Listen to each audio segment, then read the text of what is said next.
The amazing drama you're about to see is a matter of human record. You may believe it or not, but the real people who lived this story, they believe it. They know. They took that one step beyond.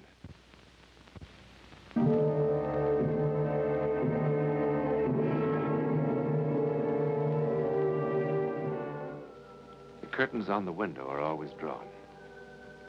Inside the main house tonight is quite an occasion.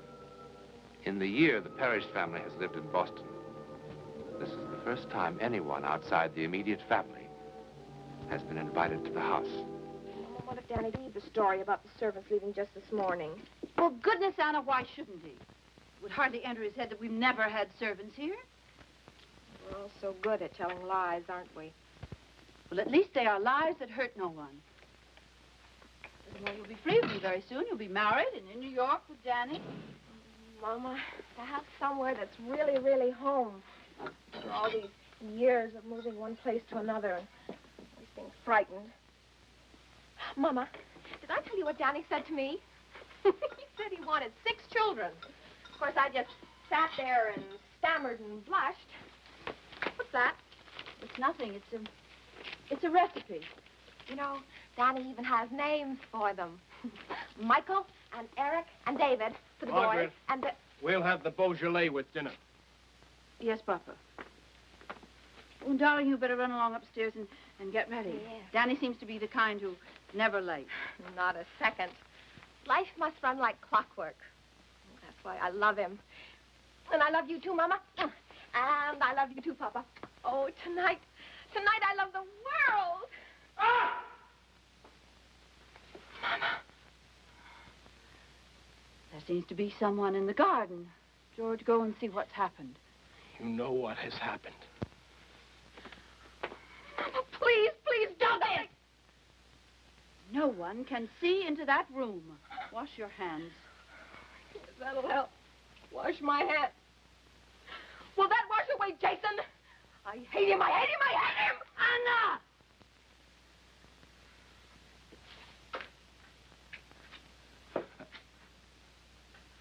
What is it? Come inside.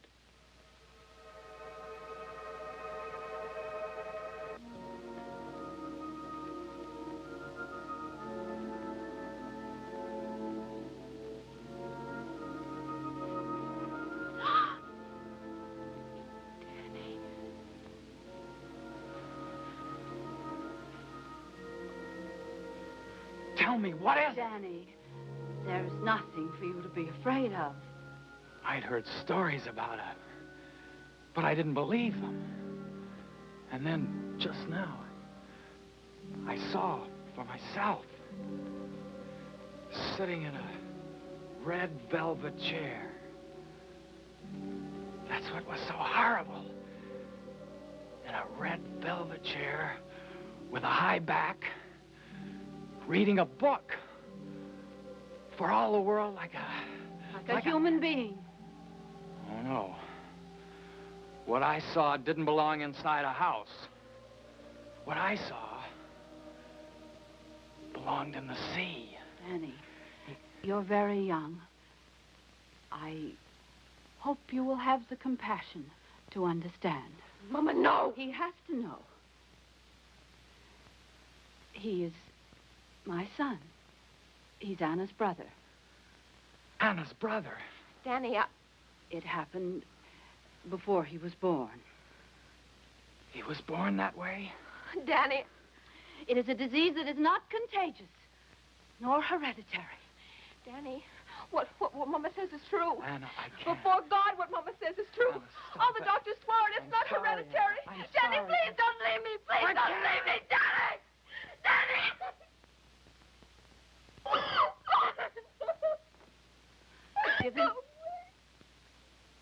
Give him time to think. If he really loves you, he will come back.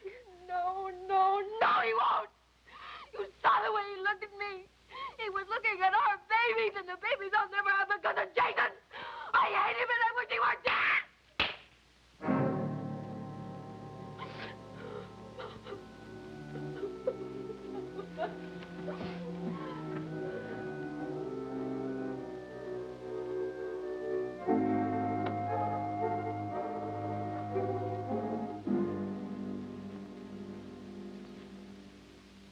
George, I think I shall send Anna away someplace. Someplace pleasant. It's Jason who must be sent away, No, Margaret. George, not again, not now. Yes, now. George! How long can you be selfish? Each time we've had to move, whenever I've had to look for a new job, you know what agony it's been for him. He'd be happier away from us. There are hospitals that would take him. You don't mean hospitals. He's my son, too, Margaret. For the love of God, have some pity for the boy. Pity? Yes, pity! How do you think he feels locked up in the room? I have told you 100 times I will not let him go. And that's always finished the argument, hasn't it, Margaret? But not tonight. No, not tonight. Hush, George. He will hear you. You cannot ask me to give up my life. At last you said it, Margaret. He is your whole life. Not me, not Anna. Jason, you've no love left for the rest of us. He needs me more. Margaret!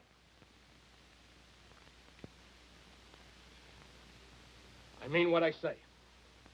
If you don't agree with me now, if you don't agree with me this moment to send Jason away, then I shall leave you.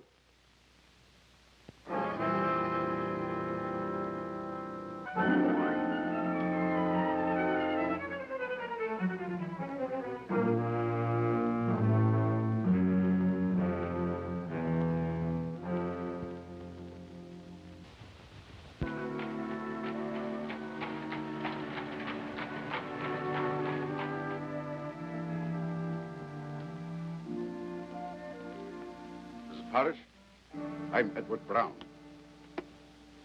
It was very kind of you to see me. Who could resist such a letter? I'm surprised, madam, you confide these intimacies to a stranger. As a stranger, you could be of no help to me, Dr. Brown. Madam, let's be clear on this point. I am no longer a doctor. My name has been officially struck from the British Medical Association. I'm not interested in that. All I care about is your knowledge and your talent, Dr. Brown. Sit down, madam. Thank you.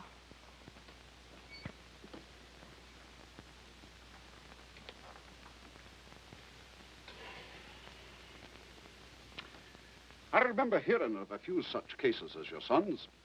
Well, other doctors have told me that almost every 100 years a child is born with this affliction. You know, Jason says that he has read a theory that all mankind has evolved from the sea, the cradle of life. But Jason says that perhaps the seed of our beginnings is still with us, and that this is God's way of reminding us that we have not come as far as we would like to think. Cradle of life. Jason sounds a remarkable boy. Madam, why have you come to me?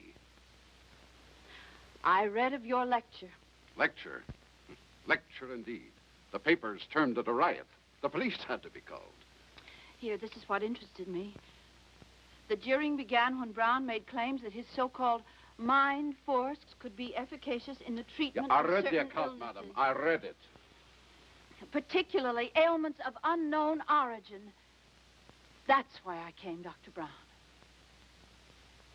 Please, will you be honest with me? Have you been successful? There have been a few cures on many, many failures.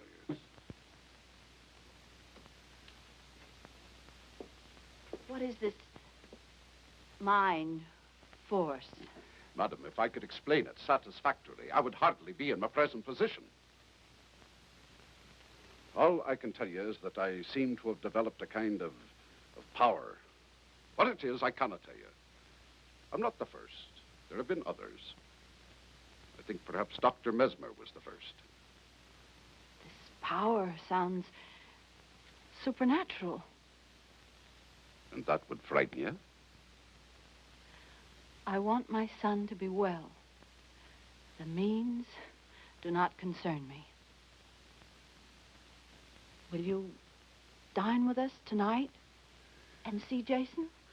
Madam, do I look in such bad need of a meal? I am in such bad need of help.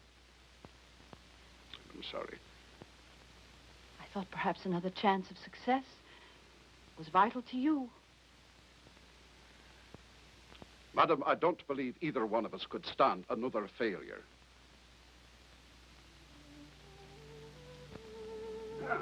I haven't had a roast like that in more months than I'd care to say. Anna, did you hear that? Dr. Brown was complimenting you on your cooking. Mama, Papa wrote that he'd seen Danny in New York. It was just by accident on the street. They didn't even speak. Danny crossed the street. Aye, what can be worse than the loss of love? Except perhaps the loss of belief that it can happen again. If you have finished your coffee, Doctor, I will take you to see Jason. Miss Parrish. You remember at dinner, me talking about my life in England? What are my beliefs? I was made to look a fool. Many people turned their backs on me, including someone I loved most dearly. But now I'm glad it happened. Now I know there was no real love between us. Someone who loves you will not desert you, no matter how severe the test. Do you believe that? I don't know. Perhaps I could help you to believe. Come, lass. Come and sit down.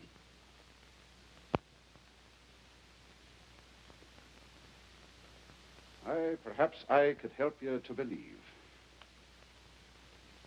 Madam, have I your permission to play a game with Anna? You have? Anna, you know I want to be your friend. Yes. Give me your hands.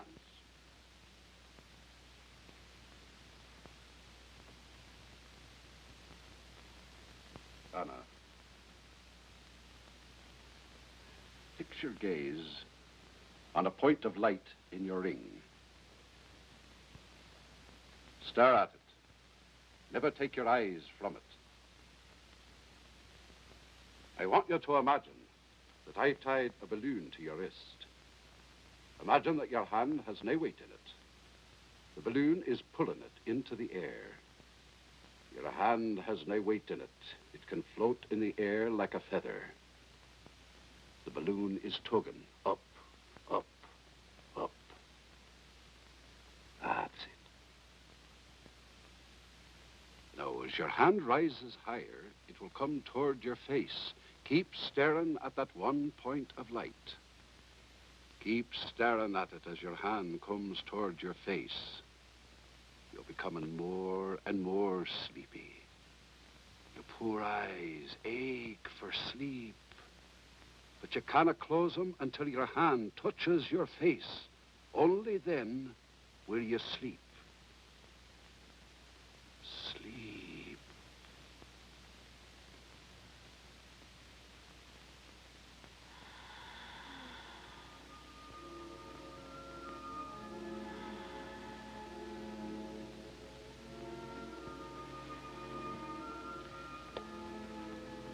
It's easy with someone so eager to escape. Does she hear us? Only me. What sort of sleep is this? Where is she? I warned you. Somewhere beyond our understanding. You remember what I told you about the power the mind has over the body? Let me show you. Anna, now you are even more deeply asleep. You hear nothing but my voice. Yesterday, you had an accident in the kitchen. You scalded the back of your hand with boiling water. The skin is still raw and sensitive from the burn. Touch the back of her hand.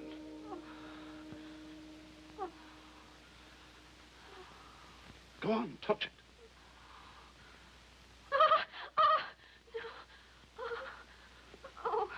The burn is healed. The pain is all gone. In fact, you have no feeling in your hand whatsoever. The nerves are all dead. The hand is numb. Have you a pin?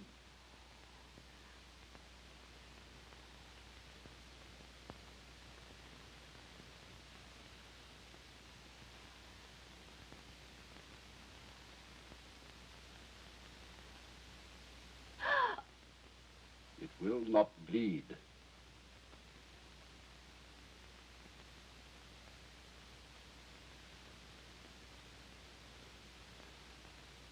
Now the hand is as it was, as if the burn had never been.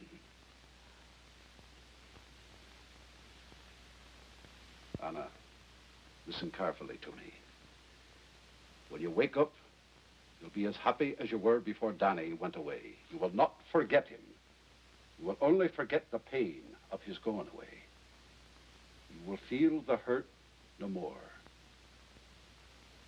When I count 3, you will open your eyes and be wide awake, feeling happier and more rested than you ever have in your life. 1, 2, 3.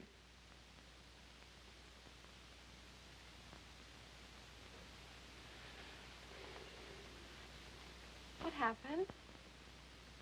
I was listening to the doctor, and then I... Well, I guess I must have dozed off. Oh, I'm sorry. You must think I'm terribly rude. We'd be a deal healthier if we all took a bit of a nap after dinner. Now, Mrs. Parrish, if you'd be so good as to let me have the key to Jason's room. Yes, of course.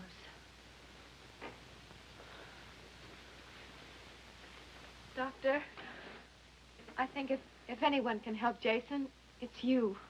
Thank you.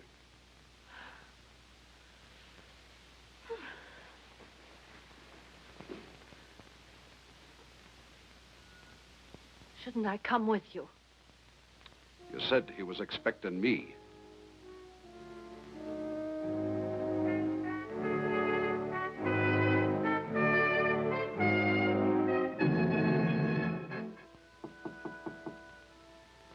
Jason, it's Edward Brown.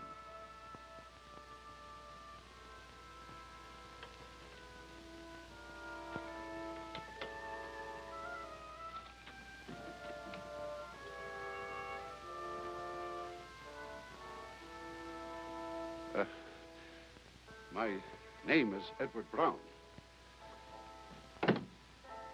Your mother's kind enough to still call me Dr. Brown, but then I expect you've heard that story.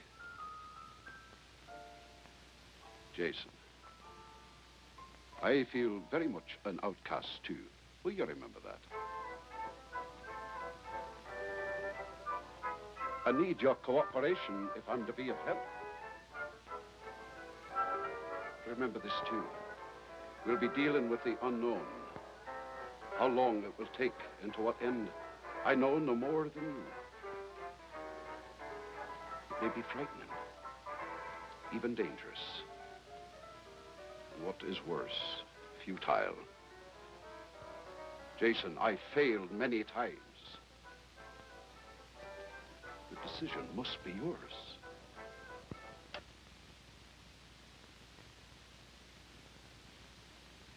Good.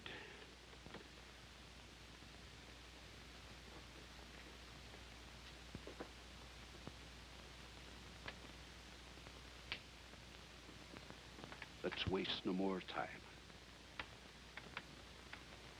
Jason, give me your hands.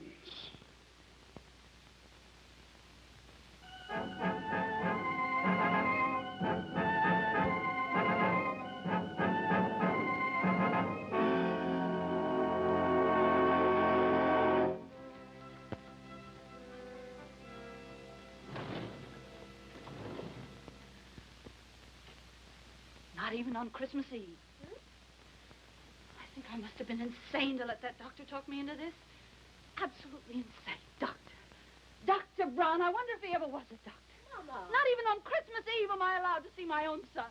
Now, Mama. He could be dead for all I know. Now, that's silly. Do you know the last time that I saw him? It was September the 2nd. And Dr. Brown, since that moment, has had nothing to say at all. Mama, that is not true. Why, only last week. Last week, what did he say last week? He seemed very hopeful. Then why doesn't he let me see him? You must trust him. Well, I don't. I don't trust him. I think it's all some kind of a hoax. Jason isn't any different. There isn't any change at all. Oh, there's one thing that's changed. I've lost him. Jason isn't mine anymore. Well, that's it. Well, that's what's upsetting you, is it, Mama?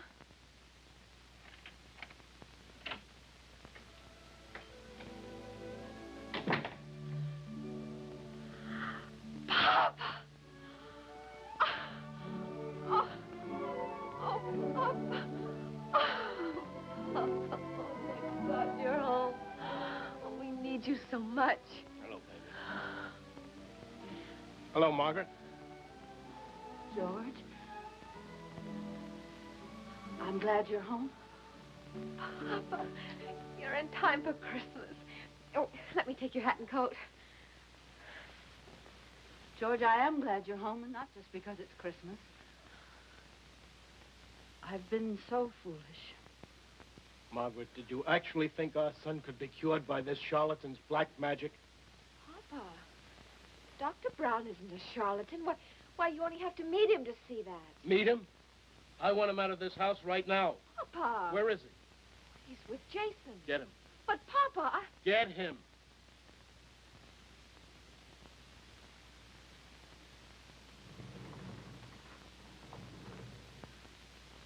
I was desperate, George. I know, Margaret. Margaret, I brought someone with me. He's waiting outside. Why? He's from a hospital in New York. No! Margaret, listen to me. No! I've seen the place. No! No, I've lost him once. Never again, never again. Margaret, we'll go down there together. You can see it for yourself. No! I have seen those places, I know. I would rather have Jason dead first. Margaret, all the papers have been signed. No! There's nothing you can do, Margaret.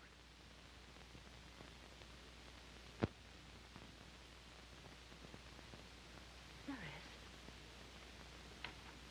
Yes, there is. There is something I can do. You will never take him. Never. Never. I would rather see him dead. There is something that I can... Mama!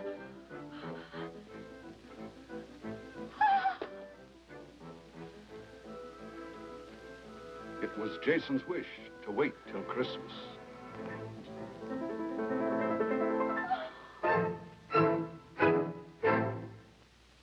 Despite his triumph, Dr. Edward Brown didn't live to see his mind force recognized as a powerful weapon against disease and pain. Only recently has hypnosis been officially admitted to the operating theater or to the office of the psychiatrist. Today we accept hypnosis as fact. Who knows? Perhaps tomorrow, telepathy may be fact.